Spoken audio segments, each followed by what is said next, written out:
ఆంధ్రప్రదేశ్ రాష్ట్రాన్ని వరుణుడు వీడడం లేదు.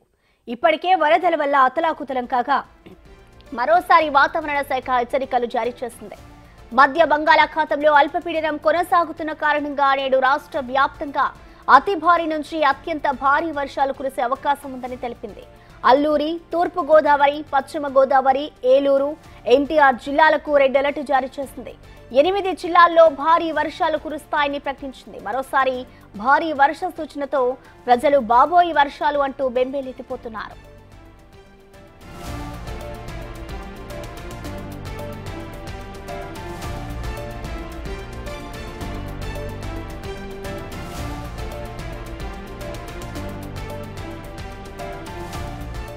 విజయవాడను మళ్లీ వరద భయం వెంటాడుతోంది. నిన్న రాత్రి మరోసారి భారీ వర్షం కురవడంతో లోతట్టు ప్రాంతాలు, శివారు కాలనీలు, రహదారులు జలమయమయ్యాయి.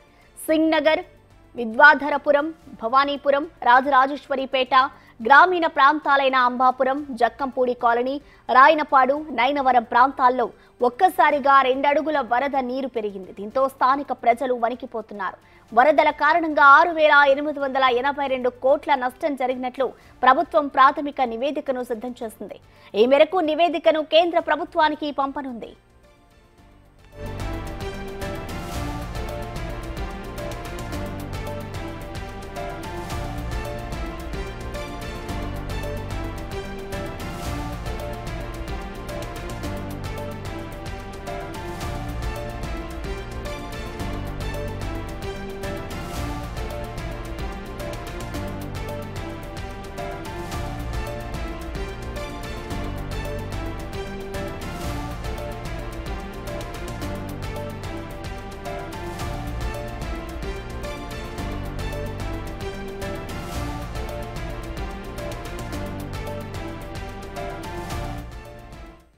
ఇక ఇటు తెలంగాణలో కూడా వర్షాలైతే పడుతున్నాయి. దీనికి సంబంధించి వాతావరణ శాఖ అయితే హెచ్చరికలు జారీ చేసింది. ఇటు ప్రస్తుతం మెదక్లో వర్షాలు పడుతున్న దీనికి సంబంధించిన మరింత సమాచారాన్ని మా ప్రతినిధి దుర్గారెడ్డి అందిస్తారు. దుర్గారెడ్డి, చెప్పండి, మరొకసారి అయితే తెలంగాణకు వర్ష సూచన ఉంది అంటూ కూడా ఇటు వాతావరణ శాఖ చెప్తుంది. ప్రస్తుతం మెదక్లో పరిస్థితి ఎలా ఉంది దుర్గారెడ్డి?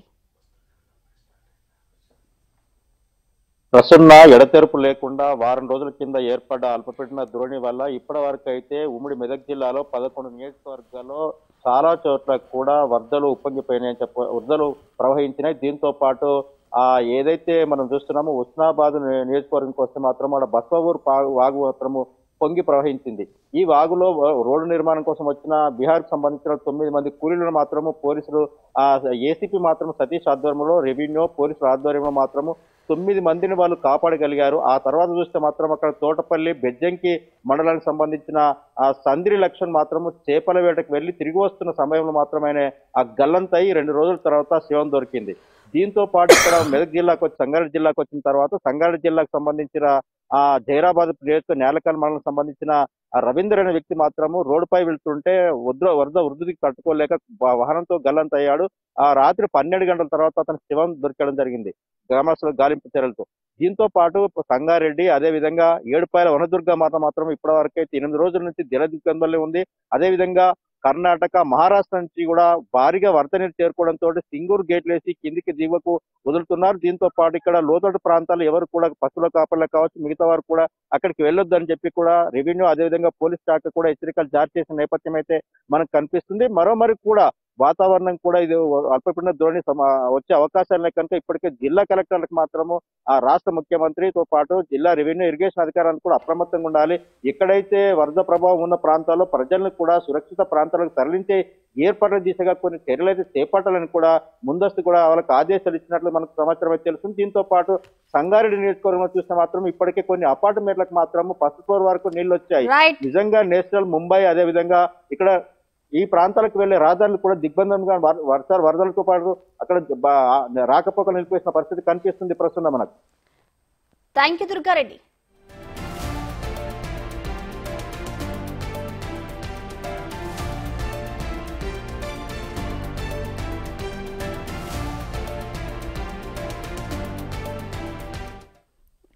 ఖమ్మం జిల్లా వ్యాప్తంగా కురుస్తున్న వర్షాలకు సంబంధించి మరింత సమాచారాన్ని మా ప్రతినిధి భాస్కర్ అందిస్తారు. భాస్కర్.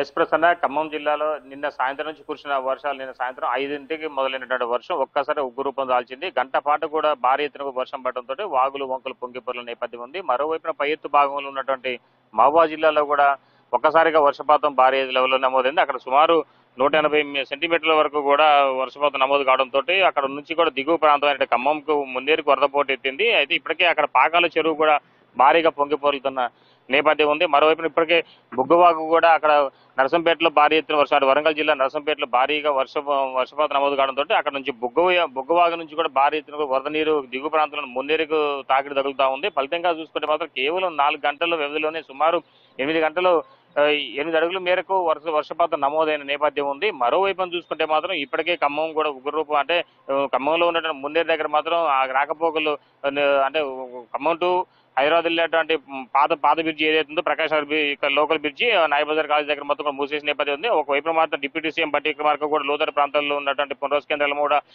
సందర్శించడం కూడా జరిగింది.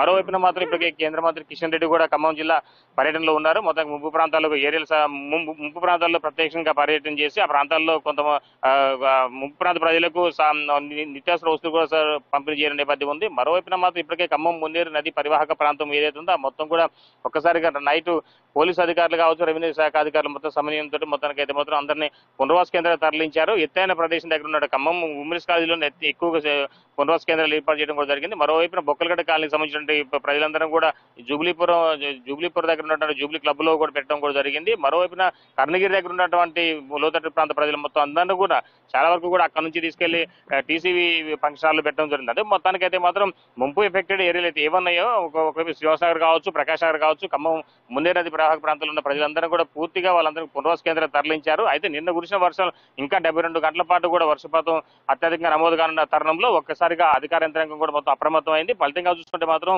అక్కడ ఉన్నటువంటి ఎలాంటి ప్రాణనష్టం జరగకుండా ఉండే విధంగా నైట్ పోలీసులు, రెవెన్యూ శాఖ అధికారులు మొత్తం కూడా అందరినీ కూడా బయట తరలించారు. మరోవైపు మాత్రం ఎవరు కూడా ఒకవైపున వాగుల వంకకు లేకుంటే చెరువుల వద్ద కూడా వెళ్ళొద్దని చెప్పి ఒక చిన్న వీడియో కూడా ఇవ్వడం కూడా జరిగింది. మొత్తానికైతే మాత్రం జిల్లా కలెక్టర్లకు ఒకవైపున మరోవైపు అధికార యంత్రాంగంతో పాటుగా మంత్రుల బృందం కూడా 3 మంత్రులు కూడా మొత్తానికైతే ఖమ్మంలో ఉన్నటువంటి వరదలు మున్నేరు ప్రభావిత ప్రాంతాల మొత్తానికైతే అందరినీ కూడా అలర్ట్ చేసిన నేపథ్యం అయితే ఉంది. ఎలాంటి ప్రాణ నష్టం జరగకుండా విధంగా అంత అధికారులు ముమ్మరంగా ఏర్పాట్లు చేసిన నేపథ్యం అయితే ఉంది. అయితే ఈ యొక్క వాతావరణం ఇంకా ఒక మరో 48 గంటల వరకు కూడా పరిస్థితి ఎలా ఉండనున్న నేపథ్యంలోనే మొత్తానికైతే మాత్రం ఎగువ ప్రాంతం నుంచి వచ్చిన వరదలు వస్తుందని చెప్పుకోవాలంటే ఇదంతా కూడా మహబూబాబాద్ జిల్లాలో ఉన్నటువంటి డోర్నకల్లు, అదేవిధంగా గార్ల బయ్యారం అత్యధిక డోర్నకల్తో మొత్తం అత్యధిక వర్షపాతం నమోదైంది. అయితే అక్కడ మొత్తం కూడా అక్కడ నుంచి మొత్తం వరద మున్నేరుకే ఎఫెక్ట్ పడతా ఉంది. మరోవైపు ఆకేరుకు చెప్పుకోదగ్గ విషయం ఏంటంటే ఆకేరుకు కాస్త వరద ప్రవాహం తక్కువ ఉండటంతో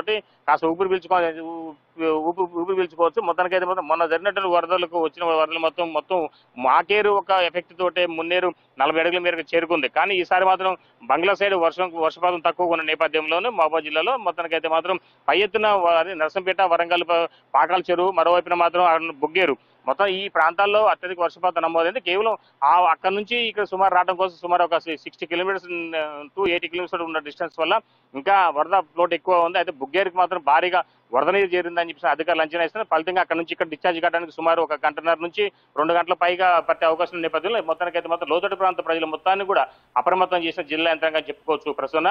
అయితే మరోవైపు రాజకీయ నాయకులు కూడా పార్టీలకు అతీతంగా కూడా సహాయ చర్యల్లో ముందుకు వచ్చున్నారు. మరోవైపున యువత కూడా అంటే ఈ మొత్తం కూడా ఈ సహాయ చర్యల్లో నిమగ్నమైన నేపథ్యం అయితే ఖమ్మం జిల్లాలో ఉందని చెప్పుకోవచ్చు. మరోవైపు భద్రాచలం జిల్లాలో కూడా పరిస్థితి ఎలా ఉంది, అక్కడ కూడా ఆరెంజ్ అలర్ట్ చేశారు. మొత్తానికి అక్కడ కూడా కేంద్ర పరివాహ ప్రాంతం, మరోవైపున ఇల్లందు బుగ్గవాగ్ కూడా భారీగా పొంగుతున్న నేపథ్యం అక్కడ కూడా అలర్ట్ చేసిన నేపథ్యం ఉంది ప్రసన్న. Thank you Bhaskar.